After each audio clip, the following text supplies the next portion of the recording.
Welcome, everyone, to episode 270 of Dial the Gate, the Stargate Oral History Project. My name is David Reed. Appreciate you joining me this midweek episode.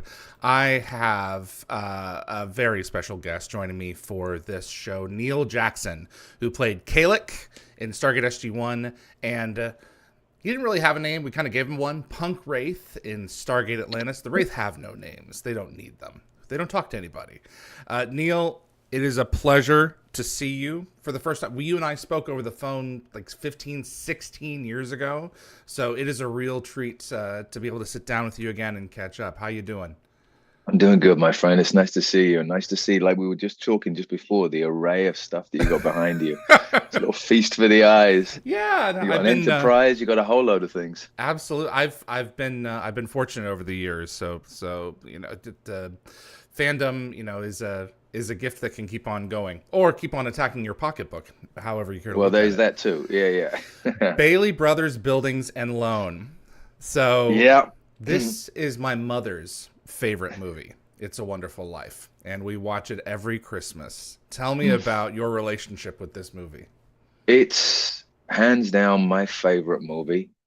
Closely followed by another one. I got the poster up there, another James Stewart one called Harvey. I don't know if you ever heard of Harvey. Yeah, Um, Puka.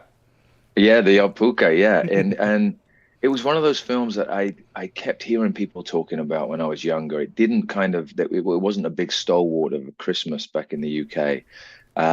But I finally watched it when I was like 25, 26, and Oh, was in floods of tears at the very end of it and thought it was absolutely beautiful. And then I've watched it every single year, year and a half after that. And it's one of those, it's just one of those beautiful stories that every time I watch it, it gets me and makes me cry every single time, but at different points every time I watch it. Like the obvious bit at the end is, Zuzu's petals and he's looking up and everybody's showing up and it's beautiful. But there's little moments there where it makes me cry when I forget the man's name, but the old guy that runs the pharmacy claps him on the ear Mr. and he's like, Gower, I "Please don't hurt think. my." Yeah, that was it. Thank you, Yeah, Mr. Gower. It's just like, "Oh, please don't hurt my ear, Mr. Gower. yeah, Please don't hit my ear," and it breaks your heart yeah, because Mr. Gower's just lost his son. yeah. I mean, it's such a compact movie with. I mean, when you break it down, it's like you can understand why it wasn't a success when it first came out. I mean, It it bombed wasn't, when it and it first came also out. wasn't scheduled to come out. It didn't come out at Christmas either. Yeah, So, and it was only thanks to television. Once it came on mhm. TV and started to have repeat viewings, and people knew what they were getting into, it created this cult following. But it was this. I mean, Jimmy Stewart, fresh off of World War II. There's the Right. beautiful scene when he's in the bar and he's got PTSD, and he said the only way he was able to cry was because of World War II, and genuine tears started flowing from his face. It's just this beautiful, compact story that is about suicide and loss and death and war, but within there, it's about how beautiful friendship is and community, and it's a wonderful life. So yeah, it just gets me every single time. And I found these T-shirts and I ended up buying about seven of them and giving them to friends. I was like, we're all just going to be wandering around with Bailey's buildings and loan on it. We get all buildings and loan. Absolutely. Merry Christmas, Bedford Falls. No, Yeah, yeah, it's it's Bedford Falls. Bedford Falls. Yeah, Yeah, it's one of yeah, the greats, and I enjoy watching it especially now that it's in HD. yeah, You can watch it and see things that you've never seen before. yeah, It's yeah. absolutely amazing. So Yeah, great it is one film. of the joys. Yeah, as I get older, the more the more I watch it, the more I see in it as I get older, and you take bits out of it just based upon where I am in my life. Yeah, it's gorgeous. It's the beauty. Absolutely. It's the beauty of the thing that we do of storytelling. It's just like a good story is timeless, and it doesn't matter whether it was made. I mean, for that one back over 60 years ago, I know. 78, 70 years ago. My goodness. Um, it doesn't matter when it was made. A good story is timeless. Yeah. You are a fitness buff these days more than usual. What's Yeah, going on it's there? well, I've always been involved in fitness. Hmm. I got two degrees in sports science, undergraduate and master's degree in sports science, and I was a competitive boxer for years. And it's been one of those things that I've always dipped in and out of. I've always kept a hand in fitness just because not only do I love learning about the body and the way the body moves, I've always believed that movement is medicine, that we Yeah. can heal our bodies through movement and through the correct movement done in the correct way with the right number of repetitions and application, we can heal a lot of things in our body, internal and external, the skeleton and everything. Hmm. And when the pandemic hit, I was already working with a couple of people, training a couple of people, helping people with some rehab before the pandemic hit. When the pandemic hit and everything locked down, um, I kind of went back into looking at fitness and started working with a mobility coach, and started really getting into animal flow mobility, primal stuff, crawling, moving on the ground. So simply out of mainly fascination, but also just the restriction of the pandemic meant that the gyms weren't open. I wasn't able to Yeah. go to boxing gyms and move and lift weights and everything. I literally had the space that was in my lounge to be able to move, and with very little equipment, I wanted to be able to get a good workout in that didn't require me having to run hundreds of miles or do other exercises that required an external place. And I just fell in love with the way that you can move the body. And I used to get little lower back, mid back issues that I was able to heal through movement. I got Mm. two avulsion fractures on my ankle in 2020, so split the ankle bone. And they were saying that they needed to pin it in order to let it heal, but there was a long waiting list. I live here in Canada, so we've got socialized medicine, and there was a waiting list to see the orthopedic surgeon. And 4 months later, when I finally got to see him, he said, "We don't need to do surgery. You've been able to heal the ligaments on your own, and the ankle is as strong as it would be when we pinned it." And this really awoke something in me about the ability to be able to help and heal the body through movement. And so I started working with some people, and people just sort of naturally gravitated towards me through referrals and friends. My now wife, I got married 2 months ago. Oh, Um, congratulations. Thank you. My now wife, she's a physiotherapist and a phenomenal physiotherapist. And so we've kind of got that in common. It's funny that when we met, she went to film school to study film. And within the first couple of semesters, she realized that the academia of film studies wasn't what she wanted to do. She wanted to be a filmmaker, but she really loved working with the body and she loved helping people. I mean, we always joke that if it was 200 years ago, she'd be a witch. She's one of these people that kind of like has a witchy way of being able to Uh-huh. look at the body and figure out how to heal it. And so she went into the body route after going film, and I studied the body in my university and then went into film. So we've kind of got this wonderful Crisscross. crossover. Yeah, and she's wonderful. She's a Scottish woman.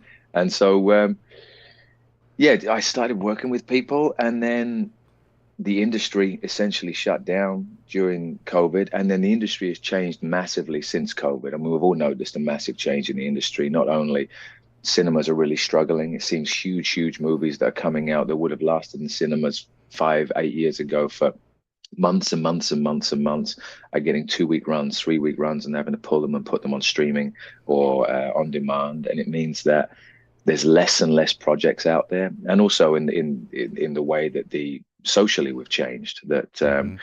with a lot of attention being given to more minority groups who haven't had the same level of exposure in movies, that shift has happened, which is necessary.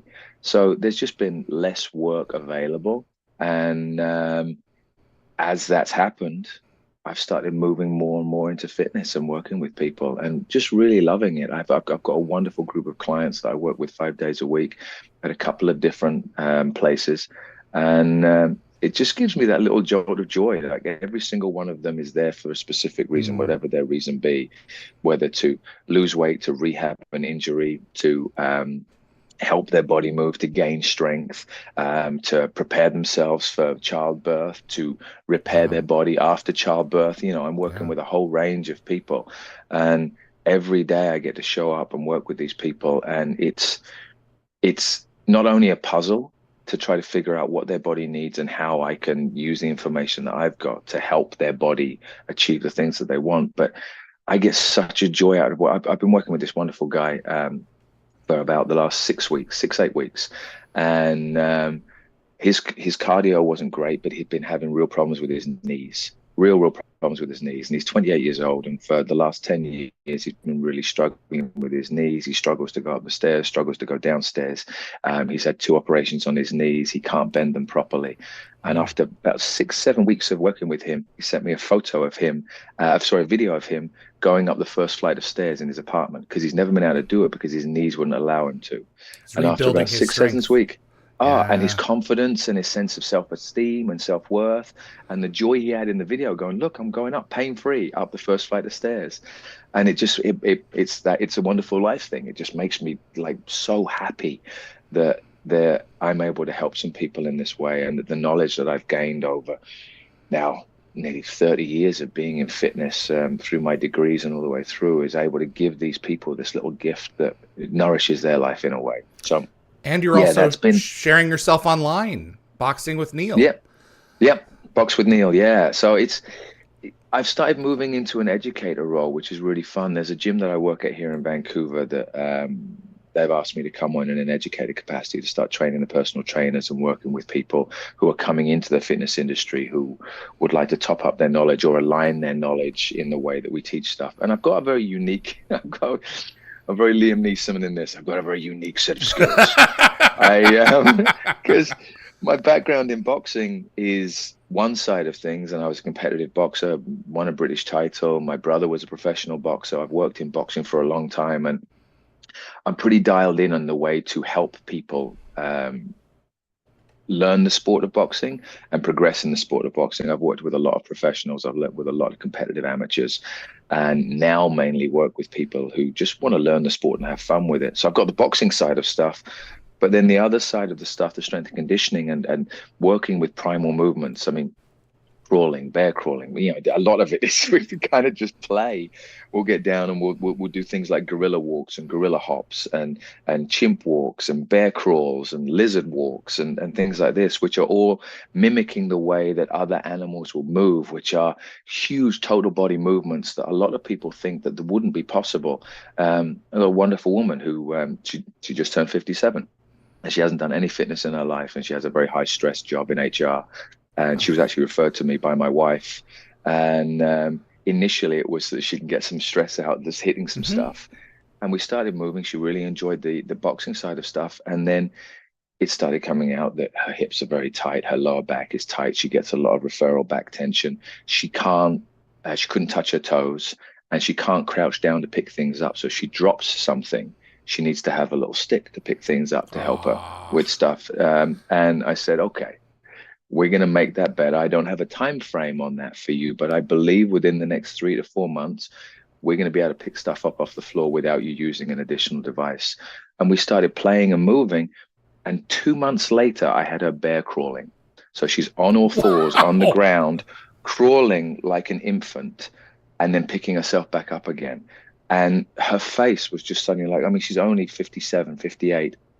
And she'd already made her mind up that she would never kind of confidently crawl onto the ground again. And life is hopefully a very long journey for her, another 20, 30, 40 years maybe. And suddenly she saw this avenue of hope where she's got this whole other spectrum of physical ability now that she's going to get to have into the rest of her life. There's something magical about that to me. No, there's something really to be said for the brain deciding that it's incapable of something, and having someone, or encountering something to change your mind and be like, you know what, let me try this. The brain's a very powerful organ. Oh, it's incredibly powerful. Pain's all in there, and we can recondition ourselves to pull, in some cases, almost anything off. Not always, but in many cases, we box ourselves in to protect ourselves from having to do anything that might hurt us. Well, it's all survival, right? I mean, our brain is built to keep this machine that we call our body alive and survive. And based upon our experiences, our brain will map out scenarios of what we're capable of and what we're not capable of, and what is safe to do and not safe to do. And invariably, if we've had injuries or we've had experiences that have caused discomfort and or pain, and pain is obviously on a spectrum, and a lot of people just see pain as one color, but pain is a spectrum. You can have discomfort all the way through to agonizing pain. And if the brain has decided that pain, therefore, is bad, pain equals signals of terror, you're not going to be able to survive. We're going to lock up. And a lot of what I deal with is helping people overcome the psychological Mm, barriers that they've created for themselves, that these movements are not capable for my body because my body is in fear mode and my body yep. feels that it will not be safe when it does it. And Yep. it's re-educating the brain that through small increments towards movements, we can help the brain realize that this is safe. And not only is it safe, it's healing. And out of that, you start getting dopamine hits, you start getting a lot of serotonin hits, it reduces your cortisol. You start to notice that your moods are better, Mhm. anxiety is less. And as a gradual process, as we gradually introduce movement patterns into the body, you start to notice that you're vastly more capable than you ever thought. I find that what a lot of people think is their ceiling is often the floor, and we have so much more that we can go on there. We've just got to be educated in the right way and move in the right way that pushes that boundary just enough and then moves it back. A lot of things with injuries are when rehabbing an injury, because the brain has realized this site is injured and it was a very detrimental injury, sometimes requiring surgery. If we start to move that area, brain sends signals, danger, danger, Yeah. and Don't sends the go there. signal, don't go there, and it causes it to cramp. The muscles around it will start to tighten and cramp to protect that area. Out of Now, fear. cramping, yeah. And so the cramping sends another fear signal. Now I'm not only in pain from the location site, the area around that is cramping. So we have to educate the body that it doesn't need to cramp, that you're going to be safe. We're not going to push it past its barriers. And then as that starts to flow, and I think it's all a gentle flow, as the body starts to flow with the mind, then everything starts to open up. But it's about repetitive and considered movement that just pushes the boundaries just a little bit each time. And Mm. a lot of the stuff that I do, I'll show on day one, and people will be like, "Never capable. Never will I ever be capable of doing that." I actually had a guy yesterday, a wonderful guy. He's a young fella, 26 years old, and he's had shoulder surgery that isn't able to move his shoulders particularly well.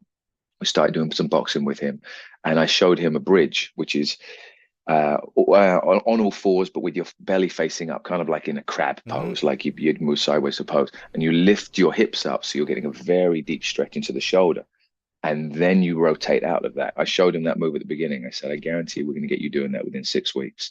He's only been training with me a month, and he did the move yesterday, and I videoed it for him and sent it to him, and he's just like, I thought I'd never do that after my surgery.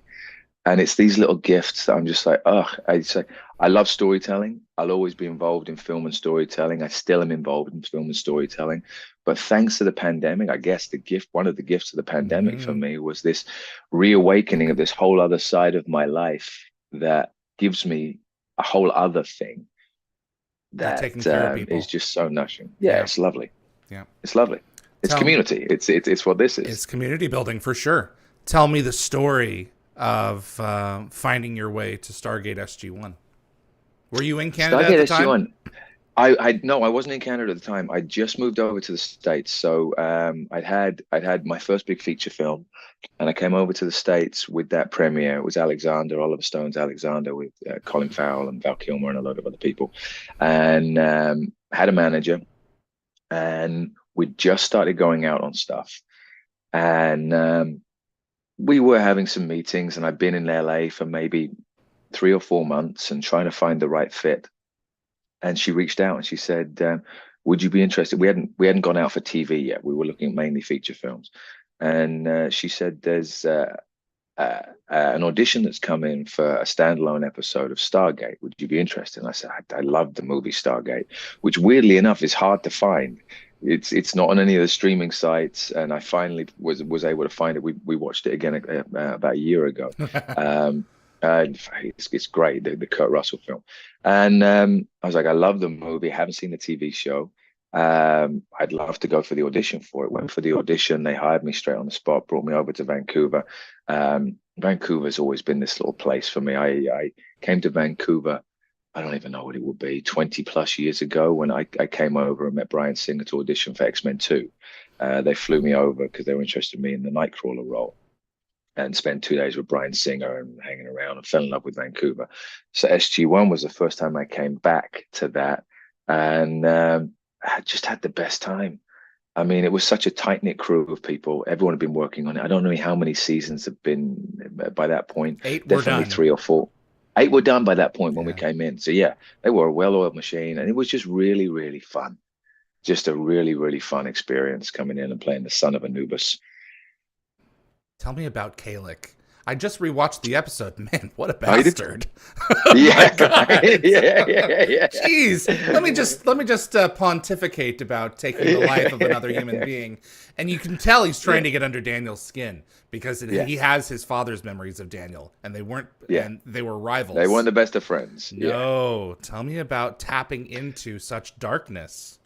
It was, I had a chat with the director, and it wasn't long conversation. I just said, "What are you looking for here?" And he said, "We obviously want somebody who it looks like they're sympathetic and lulls them in because he looks scared and fearful, and they want to help him. But then the turn happens while he's in the chair, and suddenly you realize that he is not who he says he's going to be." And he said, "So the turn for us is vital. We want to have somebody who we as an audience member will believe is sympathetic and that they want to root for and help, but then has the ability to turn." And we originally played it American, and Oh, the accent. they, yeah, we did the accent. We originally did the accent as Yeah, American, yeah, because and Anubis had an American accent.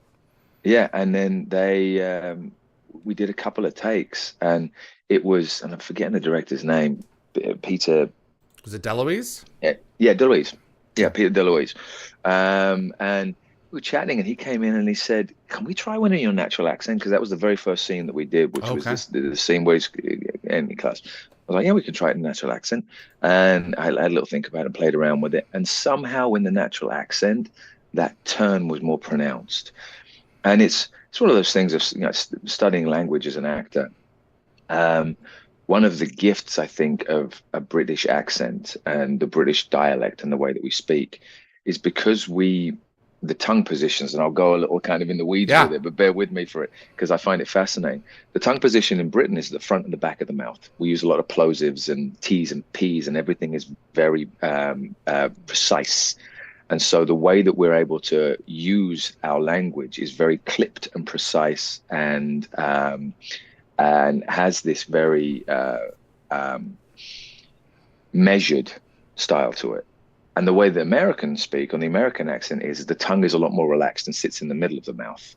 So there's a lot more lyrical, playful sound with it. Then there's a lot more rhythm to it. It's smoother, which is why often people say that they find American accents more calming and British accents have more sort of peaks and troughs to it.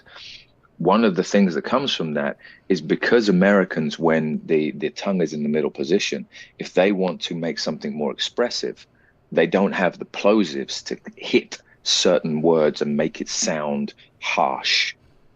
So the only way they can do it is with volume. So often when Mm. baddies in America, the American style baddies want to exert their force, they'll become louder because it's the way that the tongue will work. Whereas we can actually become softer and more precise and more specific, which actually makes it sound more sinister. And it's why, in my opinion, Brits tend to pay, or at least British accent people, and you can take that into Europeans, the same with Germans, same with French, same with Russian. We tend to play more villains is because we can actually be a lot quieter and more sinister when we're speaking because you understand every word we say and it comes across in a more clipped and therefore more cold, sterile way. And there was something about when we played with Khalek and doing the American, and I was trying to make him sinister. The dance between harmless Khalek to harmful Khalek wasn't as big a drop, wasn't as big a transition. But the moment we did it in English, suddenly it was like, oh, okay, he seems cold and mean and sociopathic. And we suddenly went, okay, that's the character. Let's go with that. So we just stuck with my natural accent. I think so much of that goes back to cinema and Star Wars, and even before. Mhm. I think Yeah. there's something to that where it's like Well, British there's obviously, accent. Oh, bad, often yeah. a bad guy. Well, there's often, I mean, you just look in America. I mean, Brits were the bad guys anyway in the Civil War and Yeah. colonialism, and then obviously you take the Germans.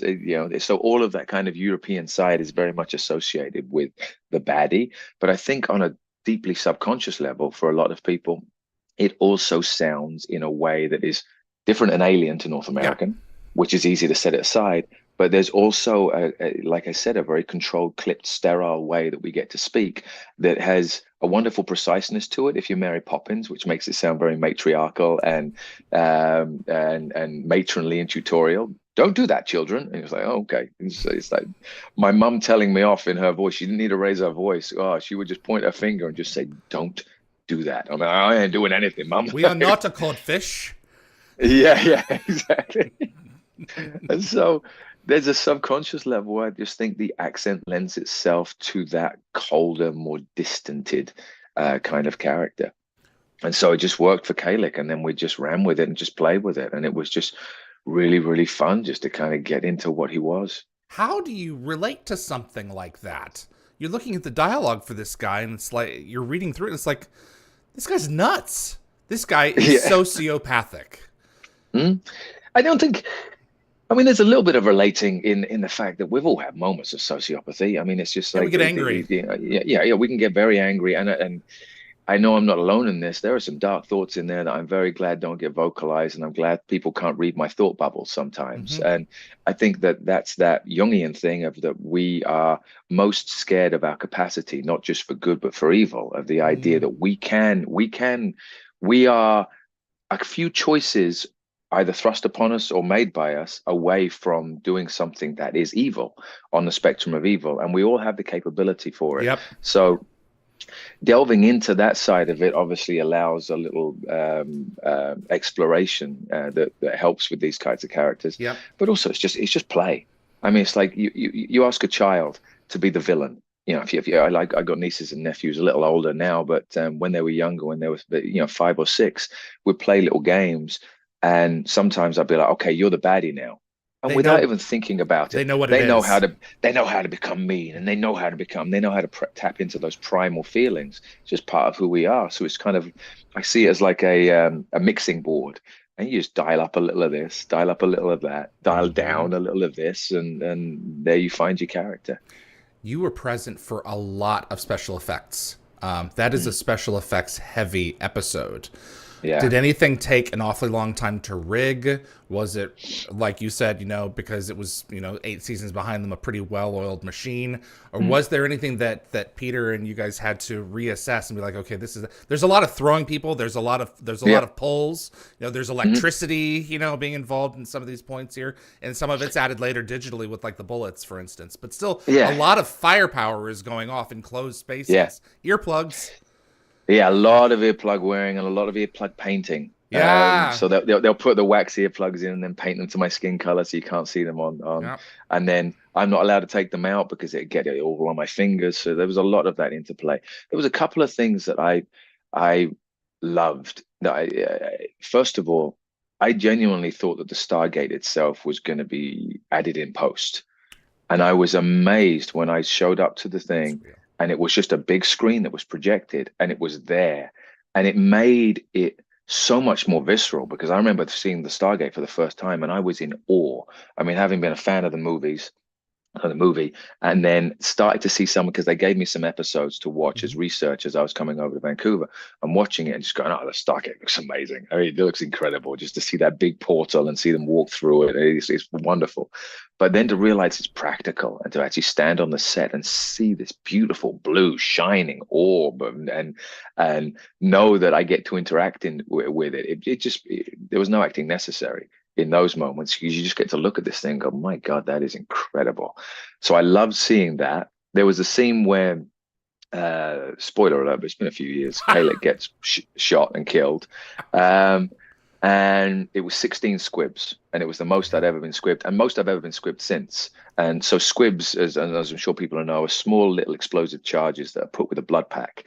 And so they'll place them underneath the clothes with an explosive charge. So explosive charge will burst outwards. They'll score the clothing to make it easy for it to burst outwards. And it's a small little charge. It gives you a little kind of flick on your skin, but the charge is going outwards. And they'll often put a little blood pack there just to accentuate the wound.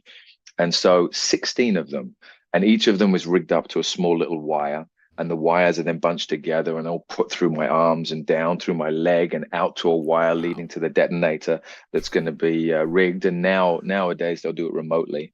But often, and I did a film 4 years ago that required a lot of squibbing. They'll still do it manually because if they do it remotely with a radio signal, that radio signal can be detonated by something in a similar frequency. So they haven't got it dialed in that it's that, so when it's that specific that you're doing a stunt that's got that many things, and that takes a long time to re-rig. We had two of them. We only used one of them, but they only had time to do two of them on the TV schedule. So we knew we had to get it right at least one of the times, and ideally the first time, because you don't want the pressure of only having another one to do it and effing it up the second time. So having all of that wires and everything, and my character's backing up as I'm being shot and they're unloading into me, and the dance of trying to move where the bullets are hitting as well. So we worked with the stunt coordinator, knowing the coordination of where the bullets were going to go. So I would have some semblance of movement that would mirror the ricochet of the squibs going off. That was so technical and specific. And then they wanted my character to fall off a ledge, and it was about 6-7 foot drop that they placed crash mats on, and they said we can do it with a stunt double.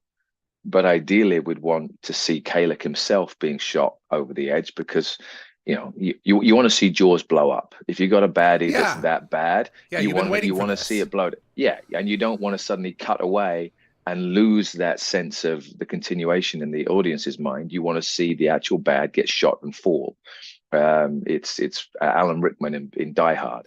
You don't want it to be cut away to a stuntman falling. You want to see his face falling down. And I always love the story of that. I'm sure you've heard it. They said, we'll do it. Yeah. Yeah. They said to him, they were going to drop him onto a crash mat. And they said, we're going to do a 3, 2, 1 count, and we'll drop you on 1. But they dropped him on 2. So the look of shock on his face is real, because he was being dropped at a time that he didn't know he was being dropped, which is so perfect in the movie. And so it's so technical in this. And then I had to stay in that position on the crash mats as they moved all of the cameras, slid the crash mat out from under me, because they had blood on the squibs. If I'd have gotten up, all the blood would have dribbled and pooled and moved in different areas. So we did the take, boom, boom, boom, boom, boom, boom, boom, boom. I fell off the thing, landed on the crash mat. The stunt team were there to make sure I was okay. And then they had to pick me up and slide the crash mat out from under me and lay me back down again while they repositioned the camera. And I was laying there for about 25 minutes before everything was all set to go again, and not able to move. I could only move my eyes, they said, because they didn't want stuff, any physical movement, call it the pooling. So it was such a technical shot. But when you see it in the final thing, it gives the audience that payoff of, good, he's dead. We got him. I love the last shot before you fall, where he smiles at Daniel. Yeah. And it's like, screw you. It's like, you've defeated me, but I won't even give you the satisfaction in death. Yeah. I won't even give you that. It's so sinister. And again, I've forgotten about that because it's a long time since I've seen it. That was that thing. A note in the script, or it wasn't in the script, and it was a thing me and Peter talked about. It was just like, he said, I don't want him just boom, boom, boom, boom, boom, boom, boom, boom, boom, and falling off. We need a little moment for the audience. And that was Peter saying, we need a little moment for the audience to register that he's beaten. And we were talking about, I was saying, but he's not the kind of person that would accept defeat. I don't think there'd be fear on his face. I don't think there'd be a sense of resignation on his face. And Peter said, then smile. I was like, oh, there it is. Okay, great. So again, that gives you the tingles on the back of your neck of, you've beaten me, but like you said, not up here. And he was reincarnated once. Can he come back again? Can he come back again? Can he come back again? So the idea that you're not rid of me yet, even if there's just a smile in your face that will haunt your dreams, you're not rid of me yet. Did you think that Stargate was done with you? Or did I did. You, I mean, tell me the story. I mean, I genuinely did. We finished afterwards and we talked, and I had a great time with everybody, and they said, we loved working with you. And about 6 months later, I met with one of the creators on a different project, and he was saying, God, we'd love to bring Khalek back. And we're talking about bringing Khalek back, but it's not looking like it's going to work. It was only 9 seasons that they did. And so, was it 9 seasons? I think it was 10 at the end of the day. Oh, it was 10. Okay, and 10. He said, so they were moving into their last season. They said, it's just not looking like we're going to be able to do it. And I was like, oh, look, it was amazing fun. If it works as a standalone, that's great. Mm-hmm. And they were also doing Atlantis at the time.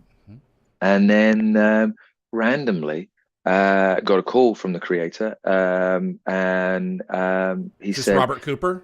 "Yeah, Rob Cooper, yeah." Yeah. And he said, "We've got a role that I'd love to bring you back in. It's a completely different role, but we Good. won't see your face. Are you okay with that?" And I was like, "Dude, I'd love to come and work with you guys again. It'd be fantastic." He said, "It's to play a Wraith." And I was like, "Oh, okay. This is amazing." And he said, "It's the first time we're going to see the full body Wraith because you're going to have all of the things." And that was it was six. I think it was 6 hours the first time we put it all on, and we got it down to three. Um, but because they have no nipples, they have no belly Uh-huh. buttons because they're not incubated in the same way as humans. So Yeah, everything they're had to not be born, covered. they're The spine, grown. no, they're Yeah. grown. So the spine had to be changed in different ways, and the body painting and everything. And they sent me the script, and I was already in. I mean, the idea of getting to come back and play a Wraith and just run around in that world would be amazing. But then when they said it was a Wraith stuck on Earth who was trying to get back, who was building up his resources to be able to contact the home planet, and the way he's doing it is using his um, cerebral ability to count cards to win poker in Vegas. I'm like, oh, come on.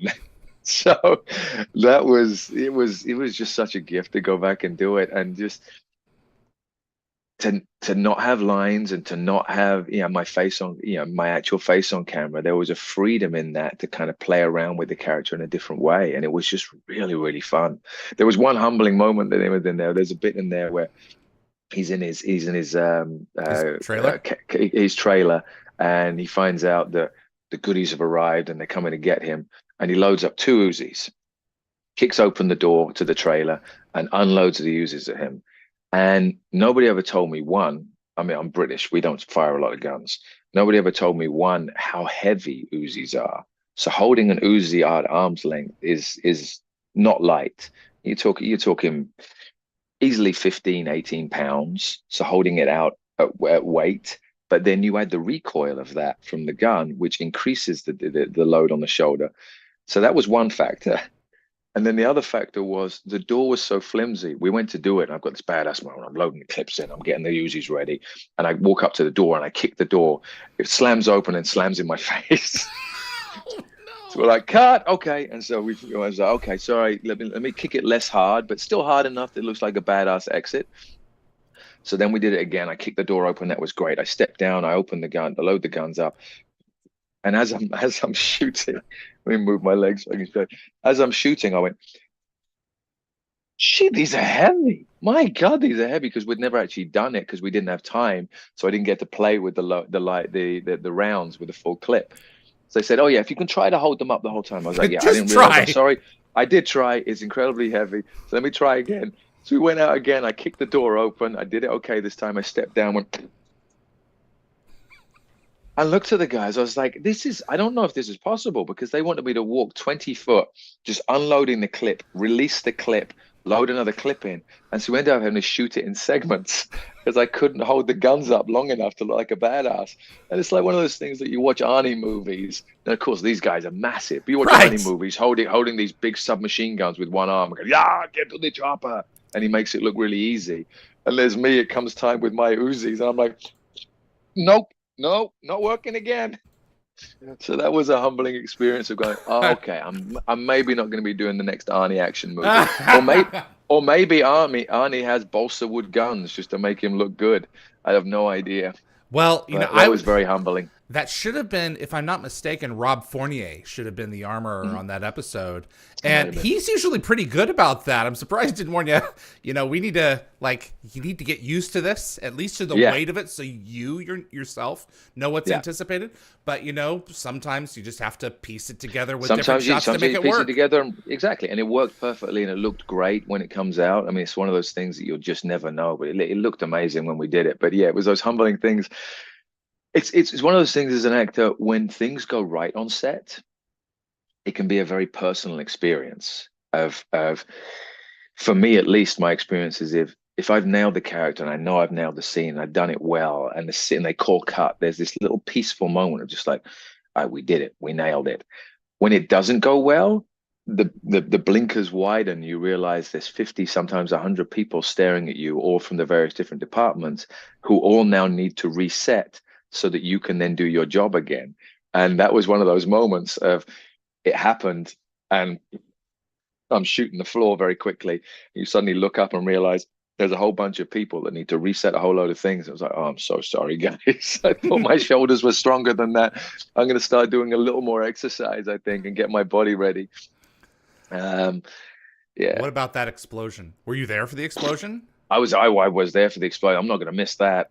Yeah, I was there at Video Village watching it. I mean, it's just I love movies. I mean, you can see by the T-shirt on my chest. I love movies and I love the power of story making. And there's nothing more fascinating to me than the magic of stunts, whether it be explosive stunts and the detonations or what stunt performers do. I just think that they are, by and large, the unsung heroes of every single film and TV show that I've been a part of. And it's on a slightly political scale, it's criminal that they don't get recognized for that at the Oscars. Yeah, you know, I agree. you got people who are at times literally putting their body and life on the line to try to make the shot work in the best way possible. And often the actors will take credit for their work and say, I did all my own stunts. And we know there's a few people who say that. And I've also been at the Taurus Awards, which is the Oscars for stunts. And I've seen people receive Taurus Awards for the actors that say they do their own stunts, and you show the stunts that they did that made the actor look badass, and it's like, oh no, but they took credit for it. So there's this funny machism that I think hails back to old MGM days of Hollywood, of wanting to make sure that the mystique in audiences' eyes is never broken.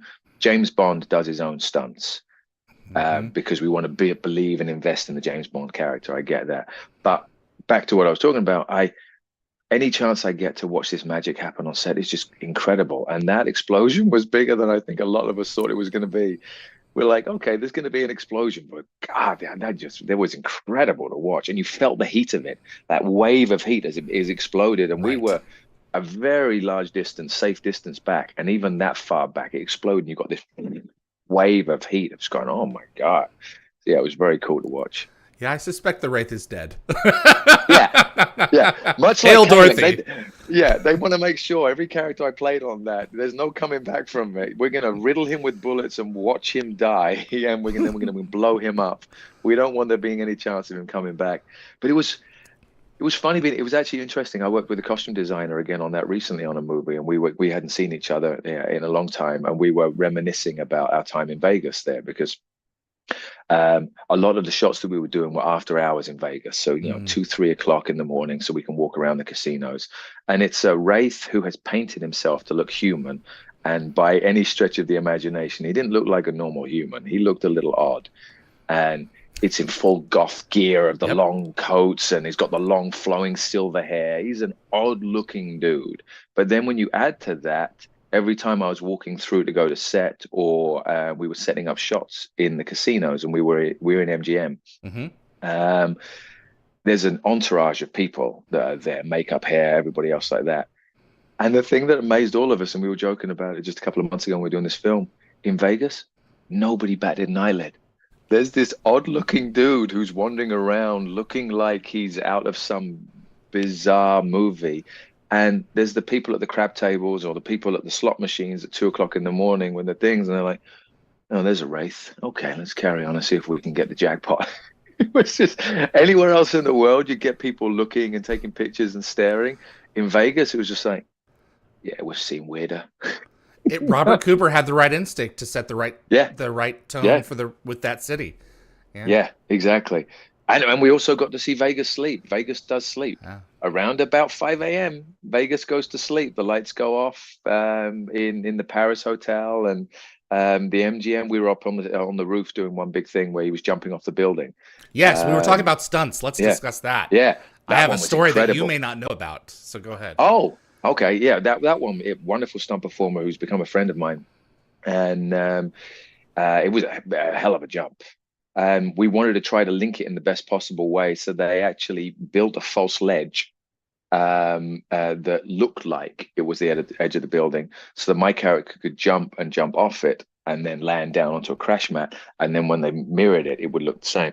And so, again, I'm not going to miss watching that. I was down at the air mat and just waiting there for the moment he jumps down. And, so you're at the bottom.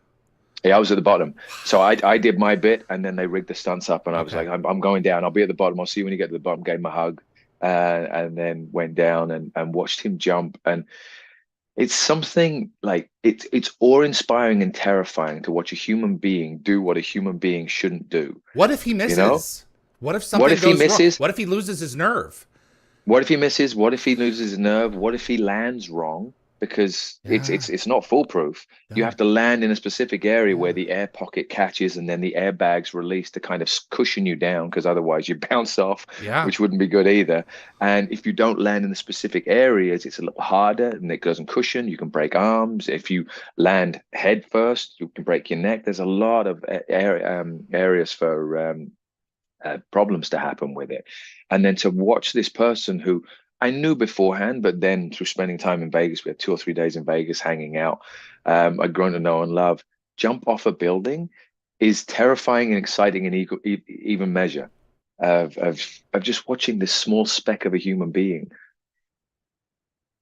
God, please land safe, please land safe. And then watching him crawl out and get all the accolades he's due. It was amazing. What's the story you know? The camera didn't film it. The main Tell me that. camera, the main camera did not.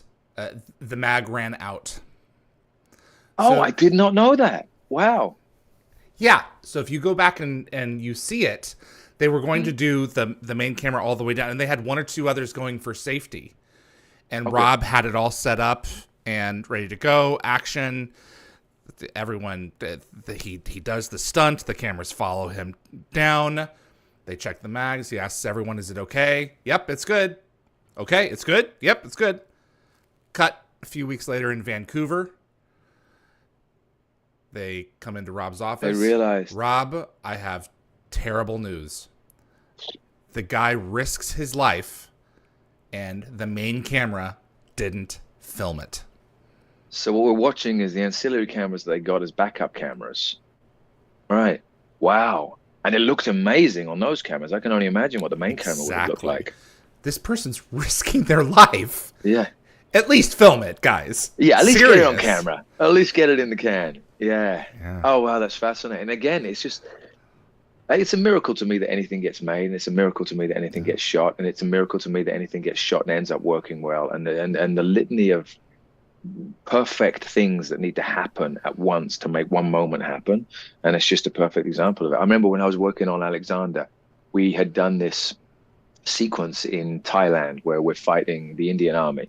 And we had this army of elephants. And it Mm. was this wonderful place in northern Thailand where they'd rescued elephants that had been held in circuses and various different things.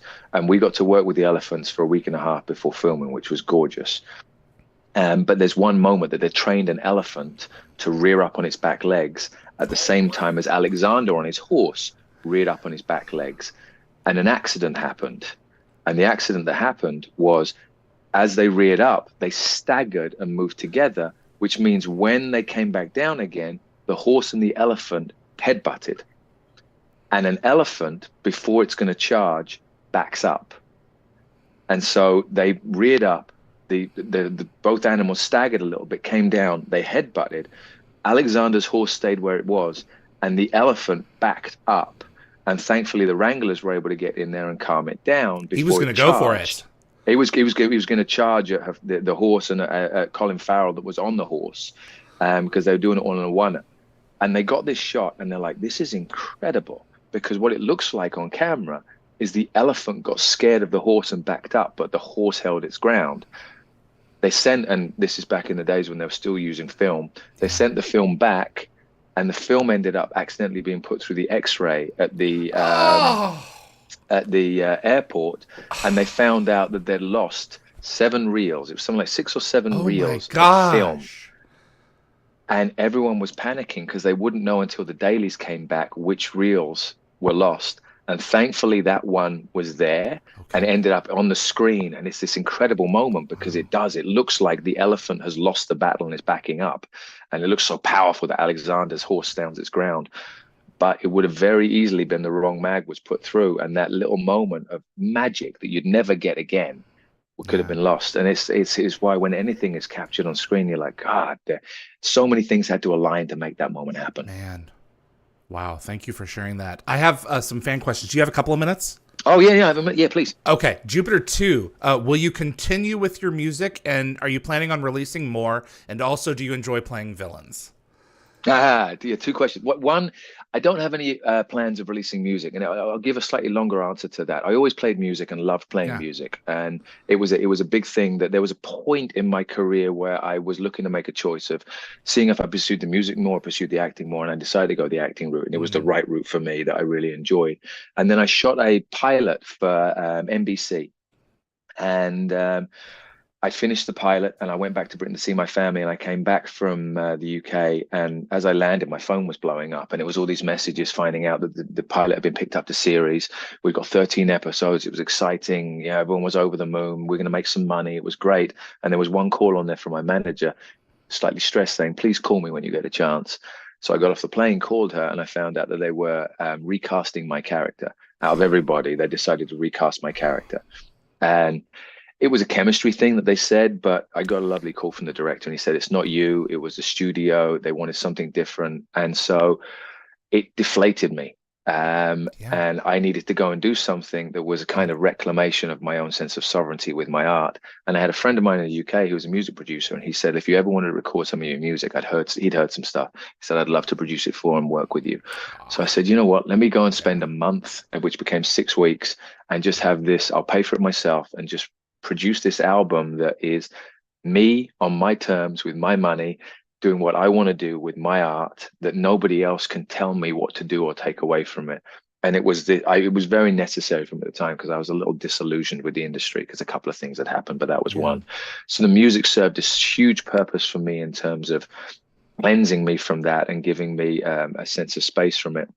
But I always knew that in order for me to properly pursue a music career, it would take, at least in today's market, a lot of energy that would take me away from storytelling, be as an actor or as a writer, and I do a lot of writing now, Mm. that wouldn't necessarily feed me in the right way.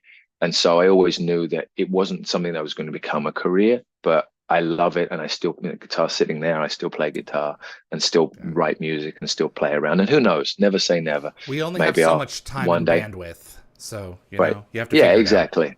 But Yeah. yeah, man, I love the fact that somebody's even interested in hearing more. That makes me very happy.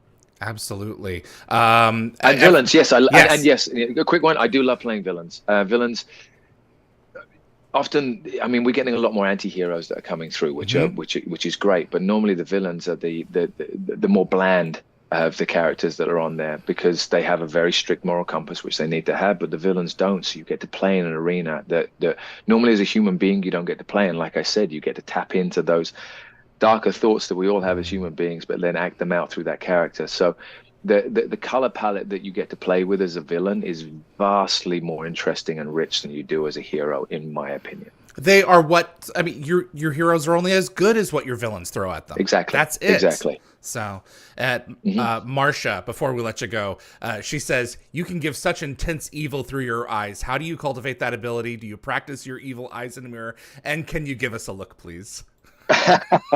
um, that's all my mum. Like she had four boys, and like I Oh said, man. she didn't need to raise her voice. She would just look at us and give us a look, and you're like, okay, mum, mum means business. So I think I inherited the eyes and the look from my mum of just that cold impassiveness, of just that very cold stare. And it's a fun thing to play with. It's my old acting coach, Michael Armstrong, who I love to Mm. death. And a wonderful coach and an amazing film director. He he had a module within the course that we did that was called cartooning. And cartooning is often used comedically, and it's the ability to go from one state to a completely polar opposite state in as clean and as sharp a movement as possible. The obvious version of that is a pratfall. You can have somebody talking, or you're taking here, and suddenly you get the slip, and it's used for comedic purposes that you go from one state into another. But cartooning also works in going from one into a slightly sinister one, which is what Khalek does. So the idea of Khalek going from vulnerable to evil and in control in a nanosecond is a form of cartooning. So we played around with that a lot in this semester when we were working on cartooning and playing around with it, whether it be for comedic or dramatic purposes. And I think a combination of my mum's death look stare that would put her four boys in check and the training that Michael gave me meant that you just able to turn it on and turn it off. Good for you, man. And last thing from the chat, congratulations on your marriage. Everyone is saying so. Thank you. Yeah, it's wonderful. It's great. It still feels strange to be on my finger here, but I love it.